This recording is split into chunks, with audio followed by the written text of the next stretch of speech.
قسمی دویومی بازی دسته های کوکتوش و استرابشان منظور شما میگردد و در حیات دسته چون بیان کردیم که صاحبان میدان یک تغییراتی که به عمل آوردن و اکنون منیر دولتبکوف انا همین بازیگری که حالا توپو از اوت به بازی در آورد به میدان اومد. دیگر یکون تغییرات در هیئت به نظر نمیرسد. باز همینجا اوتابک کریموف زود به هجوم میگذرد. کاپیتان دسته باز هم احتم خولبویوف این وضعیت رو از منطقه روسی میدان خیش زود برطرف میسازد. حتی فرصت معرفی باز هم هیئت دسته ها برای ما اینجا هم امکان دست نداد که بازی هم خیلی با یک سرعت تیز عین حال سرعت جریان گرفته ایستاده است. اوتابک کریموف باز هم دوباره از این موقع سریع وقت هم بختیار عبدالرحمانوف برگشت قهرمان حمیدوف اما باز هم در خط حمله بختیار زاکیروف که امروز مشاهده میکنیم تا کنون یگان ضربه مستقیم جانبی در بازی حریف نزده است. پنشر و خطلون این 0-1 در دقیقه 33 پرویز آخونوف حساب را باز کرد و الان دسته خطلون در سفر هم علاقه باز یک قدم دیگر برای پیروزی نهاده است. اما قسم دوم بازی این دسته ها را در پیش است. شاید صاحبان میدان با کمک مخلصان سرشمار هم توانند به رفت بازی دوری هشتم تاثیر دیگر رسانند. نبودن سرمربی در بازی امروز هم بر علام مشاهده میگردد. شهرت شمسی و همچنین بختیار خالقوف که ستاد مربیان استرابشان را قوی کردند علاقه بعدی رفتن خود طاهر مومنوف علاقه علت مشکلی و نقص و کمبودی های دسته استرابشان بر علام مشاهده میگردد. قاعده ستیزی باز همینجا با قید گرفته شد. فیروز قرایف در این جریان آماده است که اینجا هم مقابل دلاور بایقوزیف دفاعگر سمتی راستی دسته کوکتوش سلطان شاه میرزایف عمل کرد. فیروز قرایف ضربه جریمه میزند.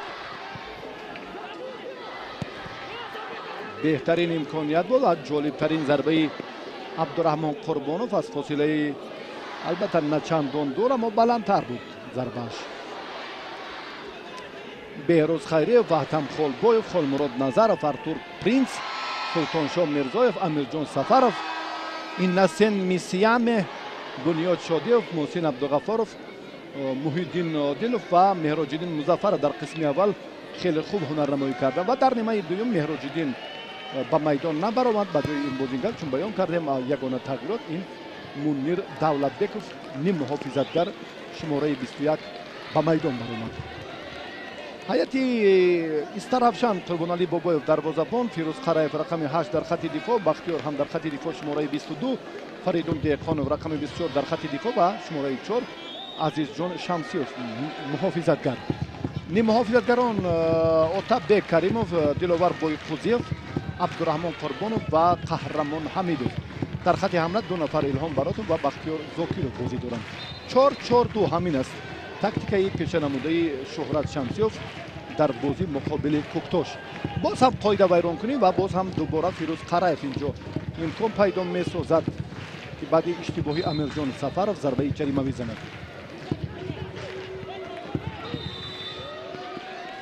حالت نابازی اینجا هم با اصطلاح افساید، اولین حالت افساید در قسم دوم با اینو با قید گرفته شد.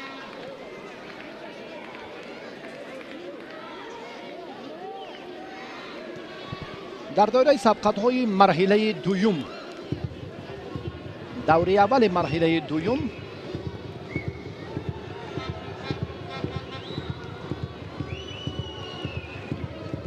باید گفت که در ناحیه جلال‌الدین بلخی هم یک باخوری برگزار گشته ایستاده است و بازی کوکتوش و استرابشان هم در سبقت‌های مرحله دوم چمپیونات مملکت عین خود جریان دارد.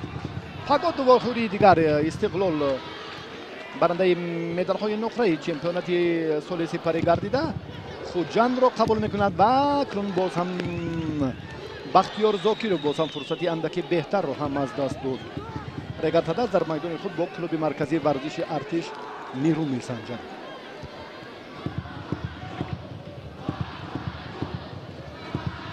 бунёд мубориза бурд, аммо фирӯз қараев дар ин фурсат ҳам хеле хуб боз ҳам дубора ҳолати нобозӣ. диловар боқӯзиев ниммуҳофизатгари канори рости бошгоҳи Истаравшан андаке ҳаракати тезтар анҷом дод ва акнун дар ин ҷараён боз ҳам дубора мо шоҳиди ҳолати нобозӣ гардидем. Султоншоҳ Мирзоев дифогари самти чапи дастаи Куктош Принс Артур бо ҳамроҳии Холмурод Назаров дар хати дифои марказ бозӣ карда истоданд. ба хати дифои канори ростро Аҳтам Холбоев капитани даста қавитар мекунад. Инасент муаллифи голи дуюми дастаи Куктош. Бунёд Шодиев боз ҳам тӯбро ба канори рост. инҷо боз ҳам Инасент аз хати ниммуҳофизати марказ. Холмурод Назаров, Султоншоҳ Мирзоев. Назаров ба нимаи чапи майдон дар он нуқтае ки аллакай Бунёд Шодиев қарор дорад. Азизҷон Шамсиев маҷбур шуд бозингари хати дифои маркази дастаи Истаравшан ки ин ҳолатро бартараф созад. дар амалӣ кардани ин фурсатҳо боз ҳам Султоншоҳ Мирзоев муаззаф аст. Холмурод Назаров зарба зад, аммо Раҳматулло Фузайлов ишора дорад инҷо ки албатта ҳамон нақш ва мавқеъҳое ки дар ҷараёни танаффус дубора таъкид карда шуд, ҳамон нақшаро бояд амалӣ сохт. Султоншоҳ Мирзоев бозингари мунтахаби ҷавонони кишвар, ин маротиба ҳам боз Амирҷон Сафаров, боз ҳам Султоншоҳ ба канори рости майдон. ин маротибае ки Мунир Давлатбеков андаке саросима шуд дар ин ҷараён. агар ба ҳамон ҳолати аввала ба ҳамон нақше мавқеъе ки дошт эътибор медод, маҳз ҳам партофи Султоншоҳ Мирзоев ба ҳамин хотир буд. аммо ду-се қадам пештар омад ки аллакай мувозинат гум шуд ва ин ҳолат ҳам бартараф гардид. боз ҳам Холбоев капитани даста тӯбро ба Муҳсин Абдуғаффоров. Муҳсин иштибоҳи худро сари вақт ислоҳ кард. Султоншоҳ Мирзоев, Холмурод, Султоншоҳ, андаке дигар Инасент, ҳамватанаш Артур Принс, дифогари маркази Куктош саросима нест. тӯбро ба Беҳрӯз Хайриев, Фирӯз Қараев,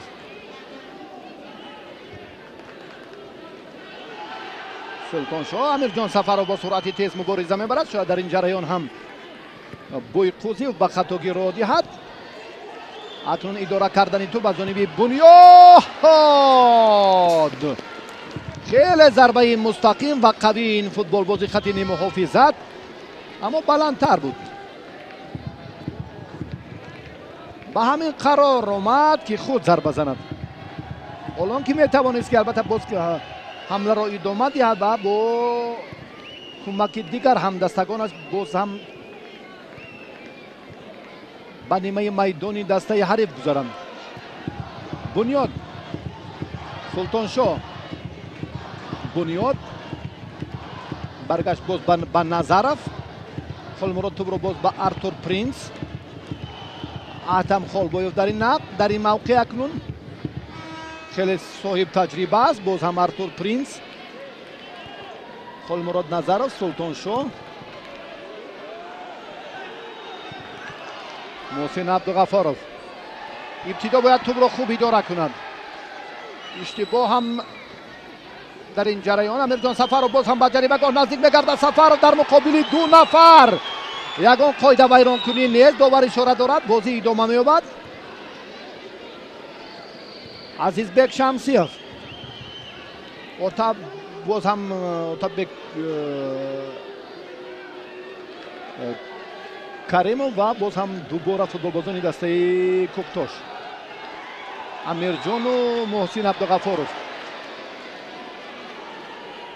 дар ҳама ҳолат ҳам муҳсин муваффақ намегардад. албатта муқобили ин футболбоз албатта ду нафар мубориза бурд. мухлисон гоҳ-гоҳ эътироз мекунанд ки ҳар лаҳза ҳар истифодаи ҳолати стандартӣ бояд аз ҷониби ин футболбоз ҳам мақсаднок бошад. чунин ҳам намешавад.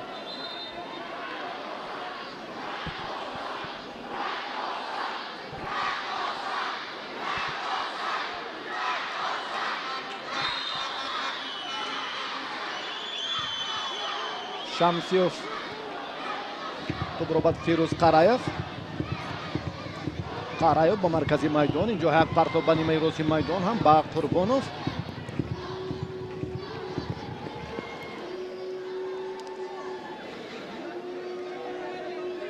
абдураҳмон қурбонов ҳоло омода аст ки боз на акнун бармегардад ба нимаи майдони дастаи ҳариф. илҳом баротов, фаридун деҳқонов,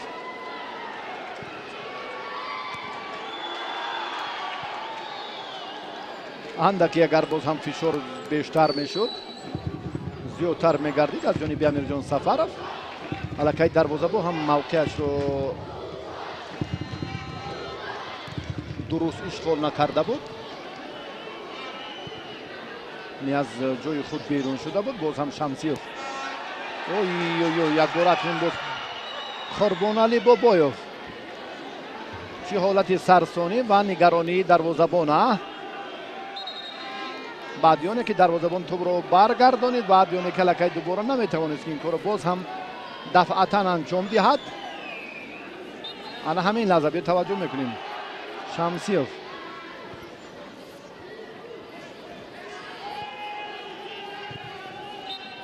муҳиддин одилов дар ин фурсат акнун ана ҳамин лаҳзаро интизор буд ки дарвозабон ба хатогӣ роҳ диҳад.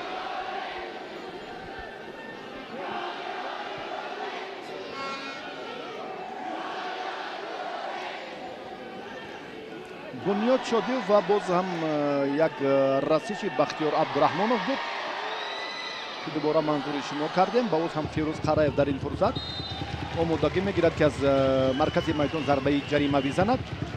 албатта ин ҳам боз як партов анҷом хоҳад шуд.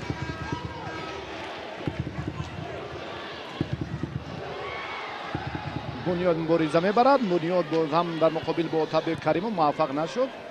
инҷо ҳам партов илҳом баротов андақиga иштибоҳ буд. боз ҳам ҳолати нобозӣ. амирҷон сафаров бисёр суръати тез дорад. бозӣ ҷолиби худро ҳам имрӯз нишон дода истодааст. тағйирот дар ҳайати дастаи меҳмонон ба вуқӯъ мепайвандад. абдуқаҳҳор қодиров ба майдон баромад ва шумораи 24 дифоъгар фаридун деҳқонов аз майдон берун шуд.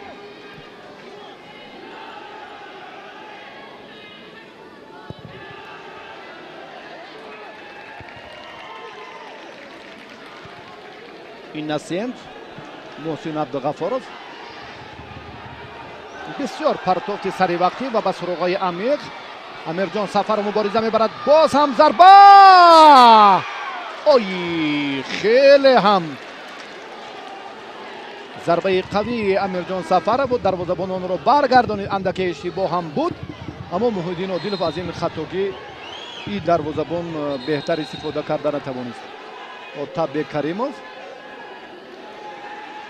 ва бунёд шодиев инҷо ҳам боз як лаҳзае ки боз ҳам қоидасти тезӣ ба назар расид. ана ҳамин ҳолати андаке мушкилтар барои бунёд ки ҳоло султоншоҳ мирзоев омода аст зарбаи ҷарима бизанад. албатта партофт анҷом медиҳад. султоншоҳ дар ин кор дар замоне ки ҳайати мунтахаби ҷавононро қавӣ мекард таҷрибаи беҳтар ҳам дорад. бархурди илҳом баротов ва боз ҳам нафари дигари легионер иннасен ба фикрам ки ҳарду ҳам осебашон ҷиддӣ аст.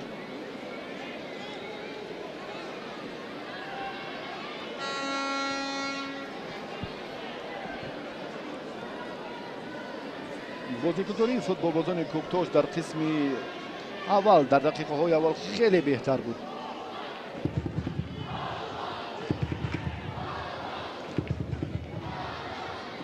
با این نگاه نکرده در اداره کردن توپ در قسم اول و همچنین در نیمه دوم هم این باشگاه پیشرفت است. سلطان شاه یک پرتاف طولانی انجام میدهد و نیمه میدان حریف. ببینید همین طور هم هست.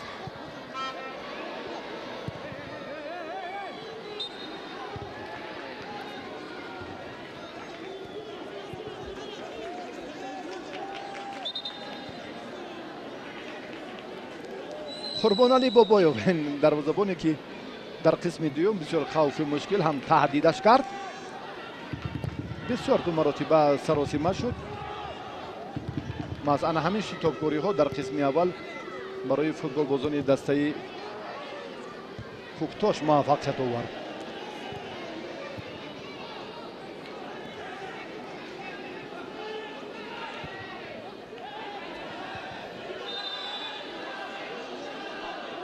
باز هم حالت نوبازی بختیار زاکیروف که همچنین 16 الان این فوتبال باز یک موقع خاصه خود رو هم دارد در باشگاهی استرافشان، اما این مرتبه بدون مبالغه در حالت غیری بازی قرار داشت.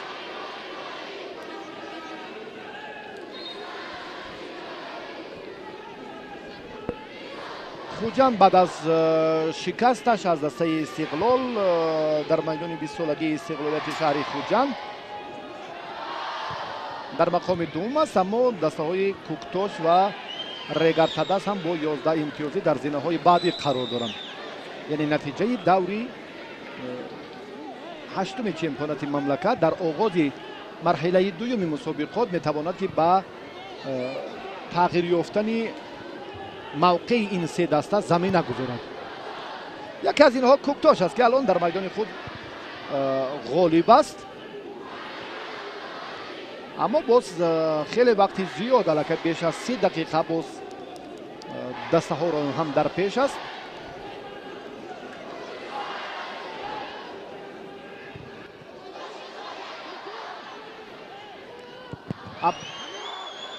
عبدالقهار قادرов تغییراتی که به عمل آمد اینجا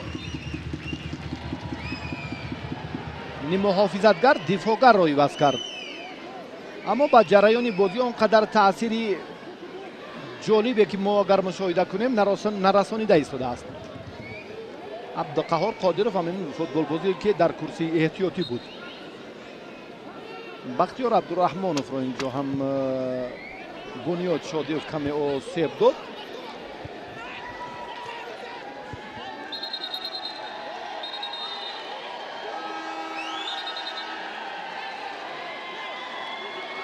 دکتری دسته حالا با دکتران هر دو دسته هم اینجا پرینس ارتور و یکی از بازیگران دسته استرافشان آسیبشان جدی است. به توجه میکنیم بار دیگر حملگر بختیار زاکیروف و پرینس ارتور، حملگر و دفاعگر مرکزی کوکتاش مقاومت نشان داد مقابل هجوم کننده دسته استرافشان. هر دو هم آسیب دیدن. یک برخوردی بسیار هم خوفناک هم بود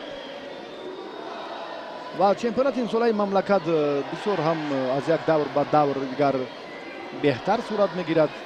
یعنی بازی های ما شاهد بازی های جالب میگردیم و ما از کوکتاش که بسیار با یک سرعت تیز موسم رو آغاز کرد و بعدا هم یک ناکامی دسته را در سفر از رگرتدس فراگیر بود و حتی یگانه باشگاه محسوب می‌یابد که در مقابل استقلال این دسته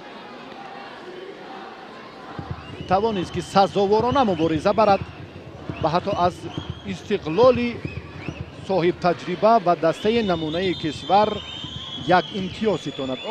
لحظه ای که ارتور پرینس دفاعگر مرکز از میدان بیرون می شود. برخوردی که بود چون بیان کردیم دفاعگر با حملگر دسته سرافشان مخلصان اعتراض دارند که بازی جریان گیرد. بهروز خیریوف فعال آماده است که زود توپ را به بازی درآورد.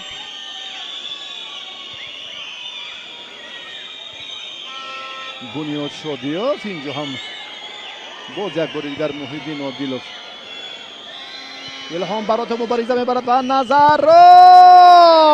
قریب اشتباه را دهد. الهام براتو بهترین امکانیت. تغییرات باز هم با عمل خواهد آمد. نسیم رسولوف به میدان میبراید و بختیار زاکیروف میدان را ترک میگوید. نیمه محافظتگر حمله‌گر را عوض کرد. آسیب بختیار فکر میکنم جدی بود. موصوف نتوانست که بازی را ادامه دهد. حالا باز هم بهروز خیریوف. اصلا این فوتبال باز انا همین یک لحظه ای که طاقت کرد همین لحظه رو پسی سر نمود و بعدا افتید بهروز خیریوف. این دروازه‌بان دستپروری مکتب فوتبال شهر نورک است. هیئت منتخب نورسان و بعدا جوانان کشور رو هم قوی کرده بود و در باشگاهی برقچی چون بیان کردیم و امسال هم در این دسته شرف کلوب فوتبال کوکتاش رو دفاع میکنند.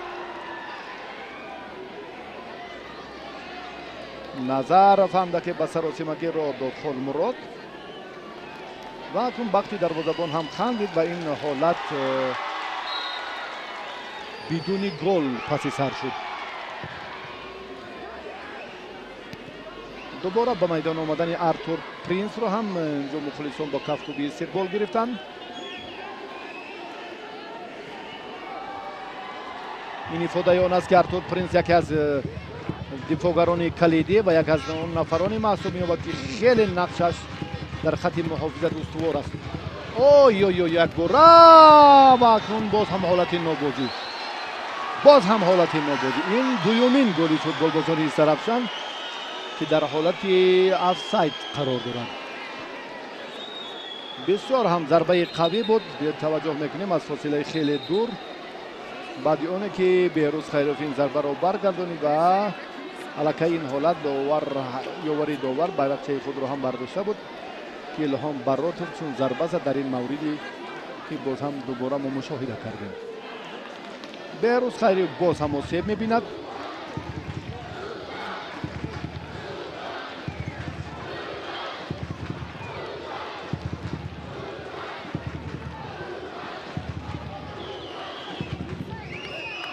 بختیار خالقوف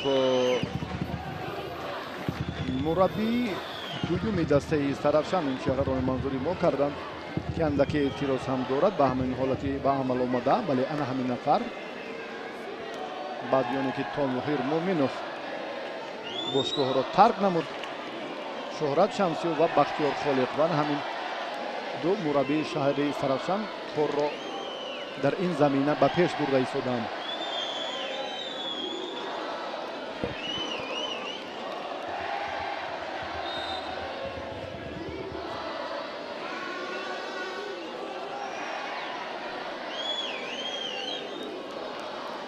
جبردیده آماده است که توپ را به بازی درآورد.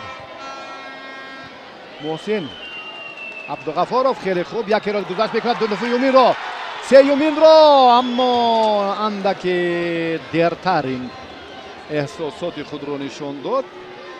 آرتور پرینس امیرجان سفرов امکانیت پیدا نمیکند. بنیاد شادیوف سلطان شاه با نیمه راست میدان اینجا هم باز دوباره میشتابد که از این اشتباه خوب استفاده کند. بله چون این هم شد. احسن باز هم بنیاد شادیوف با پیش حرکت میکند و این مراتب هم محیدین عادلوف باز هم نظرov خالمراد این مراتب هم امیرجان سفرov را چون مشاهده کرد که جایش رو خوب اشغال کرده است. باز هم بنیاد مبارزه بنیاد اینجا هم بنیاد موفق نمیگردد و دوباره با این نقطه عزیز جان شمسیوف میشه تو بعد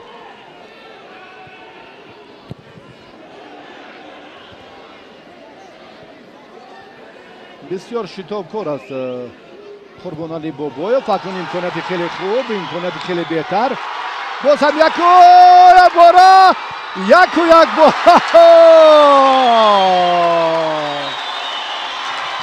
و بسیار در همین مورد حرف گفتیم که قربانعلی بابایف بسیار سراسیمه‌کار است. اشتباهایی که میکند آی آی آی آی.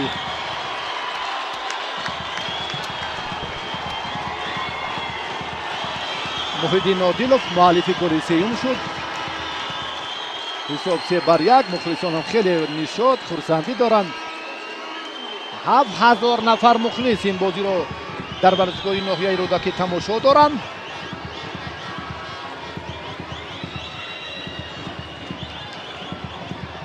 بیا توجه میکنیم بار دیگر به همین لحظه چگونه دروازه‌بان پیش دست به خاصی حرکت موقعش رو گم کرد. در همین لحظه یک نفر، دو نفر، سه نفر رو هم عادل فریب میدهد و آزادانه توپ رو وارد توری دروازه قربانعلی بابایف که امروز هم زود به اشتباه راه داد.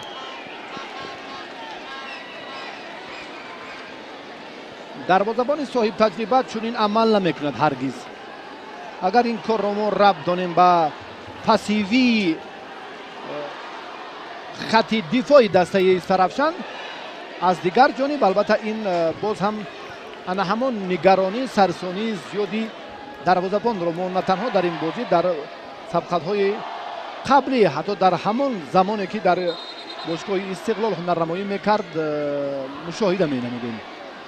تغییرات باز هم محمدعلی عزیزبایف به میدان میبراید و اکنون دلاور بایقازیف از میدان بیرون میشود. سیومین تغییرات در هیئت دسته مهمانان به وقوع پیوست.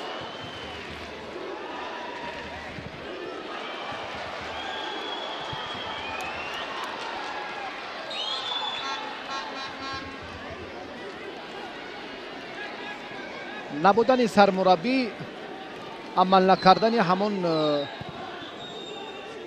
کمبیناسیه های جالب در رفت بازی بر اعلی مشاهده میگردد. استرافشان موسم رو خیلی خوب آغاز کرد اما با همون مشکلاتی که الان دسته رو فراگیر است، این هم باز همون کمبودی و نقصی که وضع مالیوی این باشگاه آنقدر خوب نیست و سببی به هم نآمدن فوتبال بازان هم در همین است که طاهر مومنوف نتوانست که سرنامه خود را تمدید کند. بسیار هم بازی جالب را ما در رفت سبقت امروزه با هم دیدیم. صاحبان میدان الکی 3 مراتب خط محافظت دسته استرافشان را با آسانی رخ نکردند و موفق هم شدند.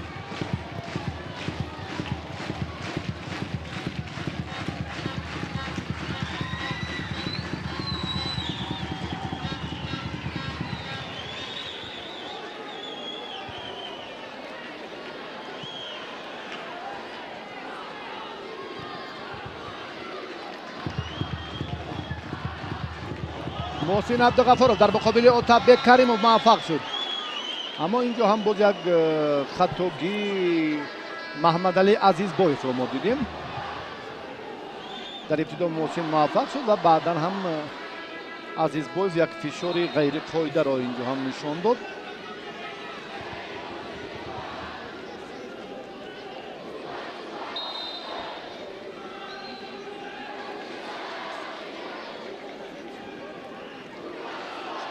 بنیاد شادوف آماده است که از این نقطه ضربه جریمه بزند.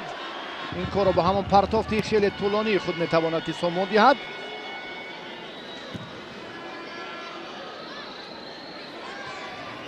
معلوم است که فوتبال بازان کوکتاژ بسیار جرأت قوی دارند و بسیار خواهشی غلبه و عموما در مجموع نشان دادن یک مهارت و متانت قوی خود رو دارند. این رو هم از عملهایشان ببینید، از حرکتهایشان و از دستگیری بیشتر مخلصان بر اعلی مشاهده کردن ممکن است. султоншоҳ мирзоев бозингари ҷавон ва умедбахши бошгоҳи Куктош аз аут тӯбро ба бозӣ даровард. Азизбоев, Маҳмадалӣ ҳамлагаре ки навакак ба майдон баромад.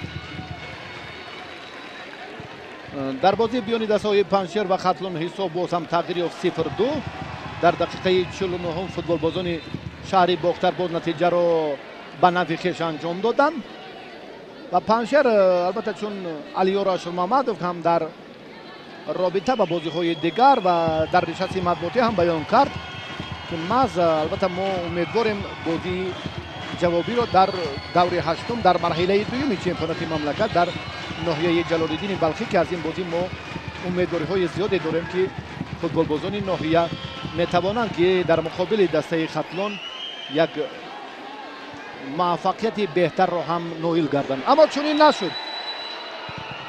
ҳарчанд ки боз ҳам вақт дар ихтиёр доранд, аммо 2-0 ҳоло соҳибони майдон нокоманд дар майдони ноҳияи Ҷалолиддини Балхӣ. вазъиятро боз ҳам боз Азизбоев инҷо ҳам пуршиддаттар кард. ӯро афтониданд. хеле ҳам ба мақсад, ба марра, ба ҳамон матлаби футболбозони кабудпӯш ин нуқта хеле наздикӣ дорад. баъде ки Отабек Каримова ана ҳамин лаҳзаи қоида вайронкунӣ аз ҷониби футболбозони дастаи Куктош инҷо ҳам ба назар расид. Маҳмадалӣ Азизбоевро афтониданд. Илҳом Баротов ва Отабек Каримов дар чунин мавридҳо зарбаи ҷаримавӣ мезананд ва боз ҳам Қурбонов, Абдураҳмон, ин се нафар дастпарвари мактаби футболи шаҳри Саравшан аллакай бо ҳам машварат доранд. аз ҷониби 6 нафар бозингари дастаи Куктош девори хурди сунъӣ ба миён омад. Отабек зарба мезанад ё Илҳом? ой баландтар. зарбаи Отабек аз болорчӯби дарвоза берун баромад, хеле баландтар ҳам буд.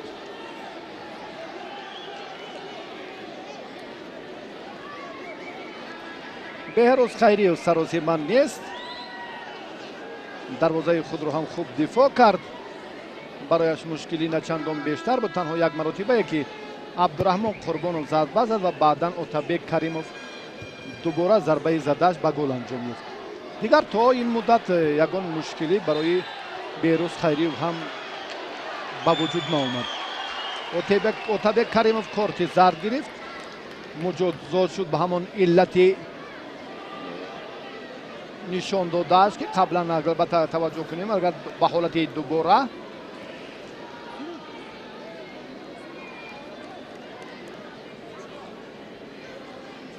Бунёд Шодиевро афтонид.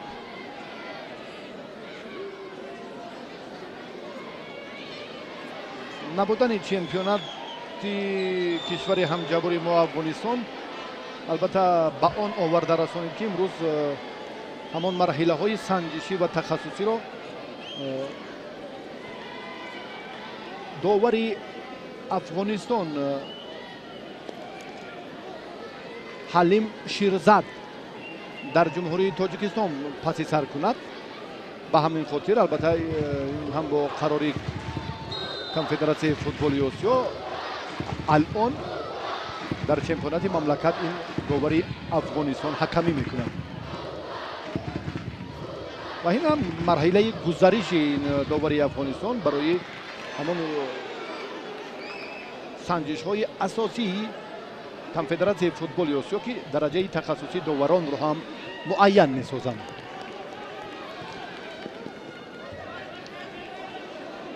Раҳматулло Фузайлов ба натиҷаи бозӣ нигоҳ накарда андаке ҳам ғазаболуд шуд. Султоншоҳ Мирзоев дифоъгари самти чапи бошгоҳи Куктош ин фурсат ҳам пешдастӣ мекунад. бисёр суръати тези Амирҷон Сафаров воқеан барои банда писанд буд ва бозии ҷолиби ду نفر اینجا محیدین عادلوف و همچنین هم بنیاد شادی و هم محسن عبدالغفاروف. اینا فوتبال بازانی خیلی سرشناس کلیدی باشگاهی کوکتاش محسوب می‌یابند که در هر یک باخوری مهارت اینها را البته بر علا مشاهده کردن آسان‌تر است. سلطان شاه این وضعیت رو باز هم زود زده توپ را از میدان از نیمه میدان خود برطرف کرد. 9 دقیقه دیگر تا به خاتمه رقابت دسته ها باقی ماند. 3-1 در میدان خود کوکتاش افضلی بازی امروزه را و تشبث رو هم به دست خود گرفته است. فوتبال بازان زرتوش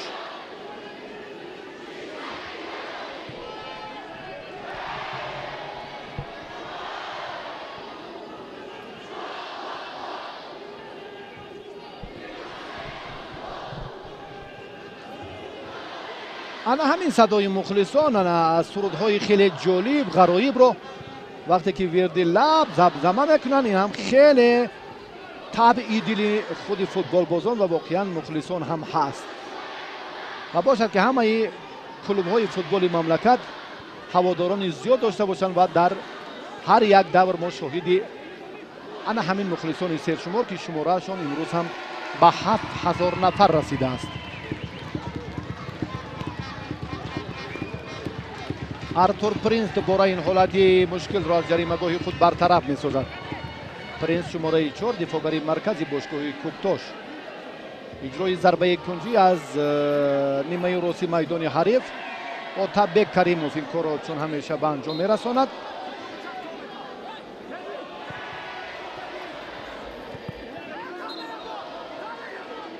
نیستن همان نفرانی که به حمله باشگاهی استرافشان خاتمه باقرار گذارند یا حالتهای استانداردی را هم بهتر و جالبتر انجام دهند. نیست علتی که چون بیان کردیم نبودن سرمربی باز هم فراگیری بیشتری ناکامی ها باز هم در همان وضع مالیوی به همین وضع مالیوی ربط داده می شود. کارت زرد بدون مبالغه چون این هم هست باید بهروز خیری وقت را کشال ندهد.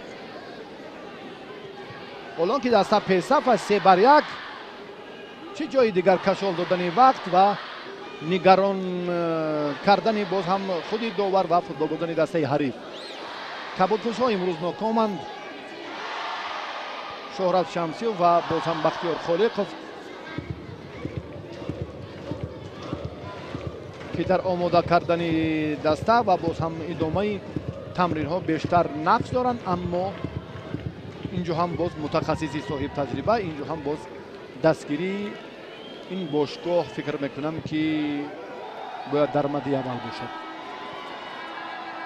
باز از موقع خود بیرون میبرد نه مراتبه چون این عمل زشت خود رو هم دوباره تکرار نکرد قربان علی بابایف.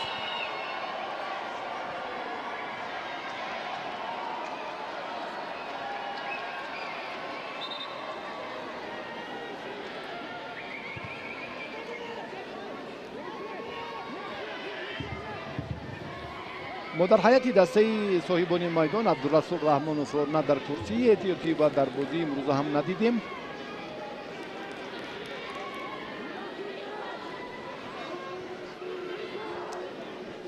فیروز قرایف موفق نشد. باز حمله فوتبال بازان دسته کوکتاش با سرعت اینجا هم میتواند یک پرتاب به کناری راست میدان اینجا هم عزیز بایف اکنون پیش دستی میکند.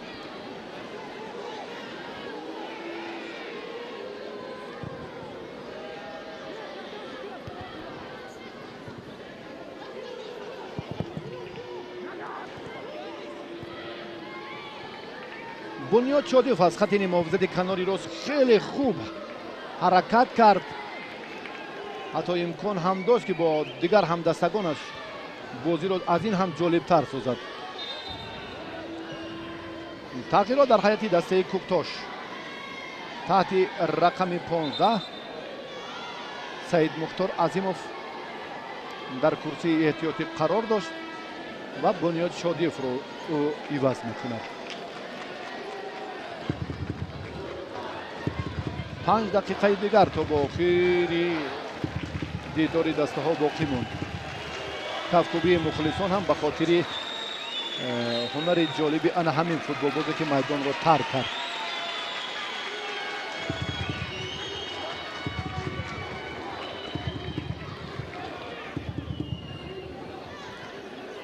محسن عبدالغفورов، امیرجان سفرов، سعید مختار،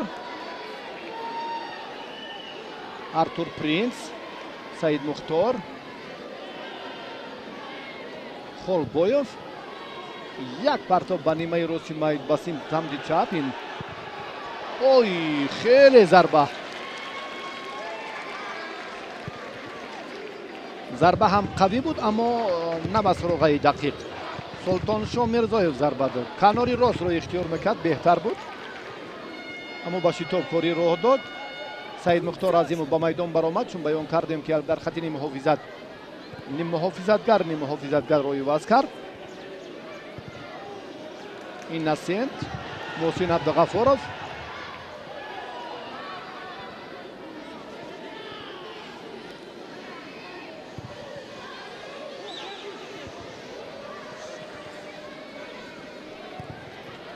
باز هم سلطانشاه، باز هم دوباره برگشت محسن عبدالغفورov به همین موقع است از خط دفاعی سمت چپ، چون حمله آغاز میگردد بعدا هم توسط محسن عبدالغفورov و در نهایت هم باز امیرجان سفرov با حمله فوتبال بازان دسته کوکتوش باز یک قوه دیگر را ضم میکند.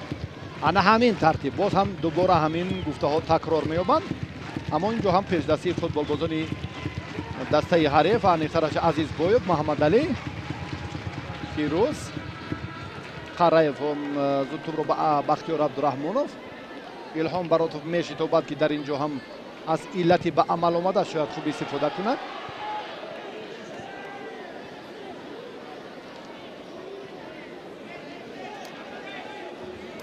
فارغ بالی دفاعگران البته با کاری دروازه‌بان اندک مشکلی ایجاد میکند. براتوف را افشاندند. اکنون در این فرصت باز هم مهمانان امکان دارند که ضربه جریمه بزنند.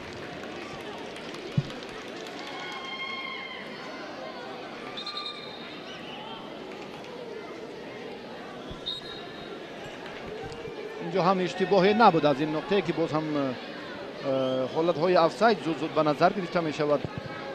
لحظه‌هایی که زود مهمانان هم می‌خواهند که بر رفت بازی تغییرات وارد سازند، نتیجه را هم دیگرگون سازند. سعید مختار، عظیمov، دولتبekov خوب بازی کرد.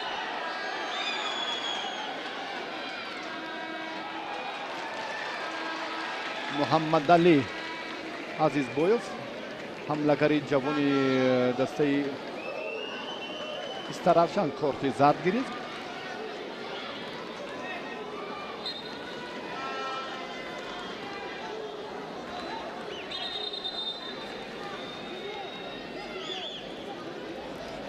تغییرات دیگر به عمل میاد. محسن عبدالغفورov از میدان بیرون می شود و فرخ عبدالرحمانov به جای او به میدان می براید.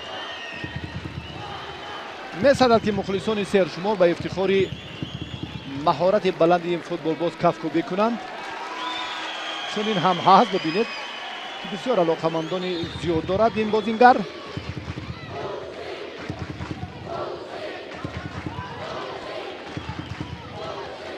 سلطانشاه میرزایف یک پرتاب به نیمه راستی میدان انجام داد.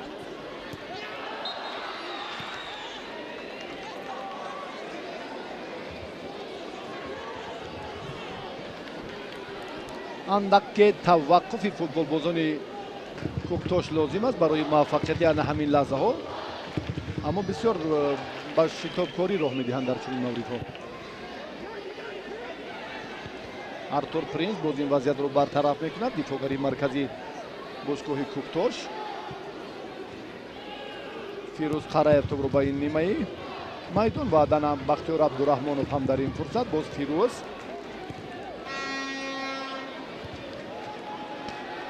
вақт анҷом ёфт ва сардовар 5 дақиқа ба қисми дуюми бозии имрӯза вақти изофа таъин мекунад.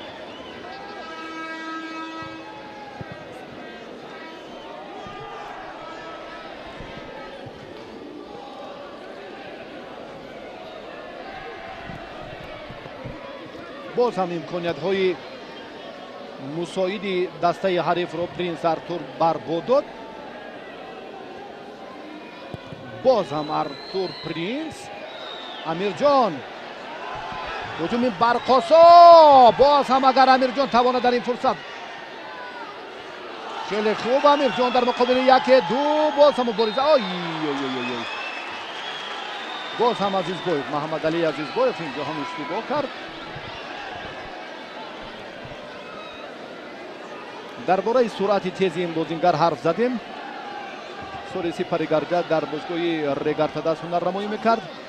иштибоҳи Маҳаммадалӣ Азизбоевро ҳамин бозингар хуб истифода кард ва дар ҳамин ҷараён андаке фишор ҳам дод. фикр мекунам ки довар инро ҳам наздиктар буд, аз мо беҳтар медонад ва зарбаи ҷаримавӣ таъин мекунад ба бале ҷониби дарвозаи боз ҳам Қурбоналӣ Бобоев. Муҳиддин Азимов зарба зад. Зарбаи Саид Мухтор ҳам ба девори хурди сунъӣ дастаи Саравшан бархӯрд. то он муддате ки дифоъгарон бармегарданд ба ҷойҳои аввалаи худ, акнун Беҳрӯз Хайриев маҷбур шуд ки худ аз минтақааш берун шавад ва зуд тӯбро аз ҳолати мушкилӣ берун кунад. Маҳаммадалӣ Азимов, Азизбоев мазарат. боз ҳам дубора Отабек Каримов зарба зад, боз ҳам Маҳаммадалӣ Азизбоев. боз ҳам як зарбаи Маҳаммадалӣ ба боз ҳам дубора зарба ба оринг бархӯрд, ба даст ҳатто, бале, ки дар ин ҷараён бетаваҷҷӯҳ мекунем бори дигар. бале, ба дасти рости бозингари дастаи Куктош.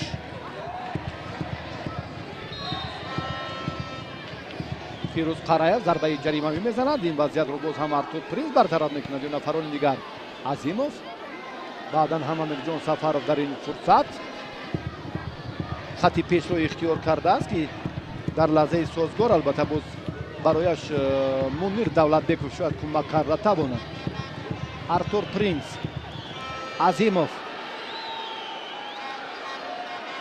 хеле якеро хуб гузашт кард. партов дурозим дар инҷо хеле айни мудаввам бо суръати тезтар буд. Амирҷон Сафаров агар ҷасорат нишон медоду тӯбро идора мекард, ой, беҳтарин лаҳза, беҳтарин фурсати созгор буд. дақиқаи 4 вақти изофа ҳам паси сар мегардад. бозӣ ҳамоно бо суръат идома меёбад. ҷолибиятро ва масъулиятро мо дар дидори имрӯза аз ҷониби футболбозони Куктош хеле хуб мушоҳида кардем. боз ҳам озодона Артур Принс, Саид Мухтор Азимов. канори рости майдонро ҳам боз дубора Мунир Давлатбеков ва боз ҳам нафари дигар шумораи 19 Фирӯз Абдураҳмонов қавитар мекунанд. Амирҷон, Муҳиддин Одилов, ой, зарба зад.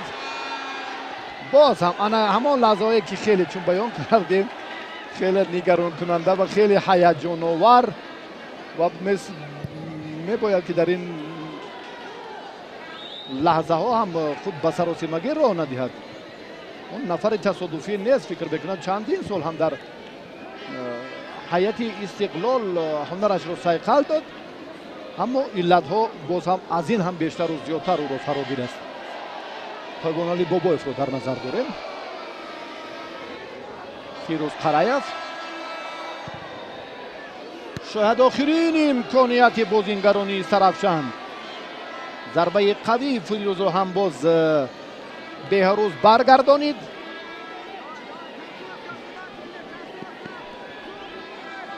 зарбаи кунҷӣ Илҳом Баротов, باز هم دوباره الهام از این منطقه، باز هم امکانیتی بهتر بود اما صدای هشدار داور بلند میگردد و همین طور توپتاش در میدان خود با حساب 3-1 دسته استرافشان شهر استرافشان را شکست میدهد و اکنون با 14 امتیاز اکنون دسته توپتاش به مقام دوم میبراید. اما باز هم وابستگی دارد از بازی همین دور هشتم در مرحله دوم چمپیونات مملکت که پگاه خوجند با استقلال نیرو میسنجد و باز هم رگرتدازه که 11 امتیاز دارد دسته کلوب مرکزی ورزش ارتش رو در میدان خود قبول میکنند. تنها با تناسب توپ اینجا هم باید که دیگر فوتبال بازان دیگر دسته ها پیروزی رو صاحب گردند. با شما موفقیت و کامیابی رو دسته های لیگ عالی آرزومندیم و ما توجه میکنیم به همون لحظه های جالب و برای همین لحظه های جالب و غریبه با فوتبالبازان دسته توپتاش تشکر میگیم و علت و مشکلی هایی که دسته استرافشان رو فرا گرفت امیدواریم که در دوره های بعدی برطرف میگردند و آنها هم سلامتی کامیاب باشند. همین لحظه های جالب رو کارگردان های ما جاویدین سفرов و فیروز بختیبک دوباره منظور شما میکنند و من باشم گفتم یکی به شما خیر خوش میکنم. سلامت و سرفراز باشید.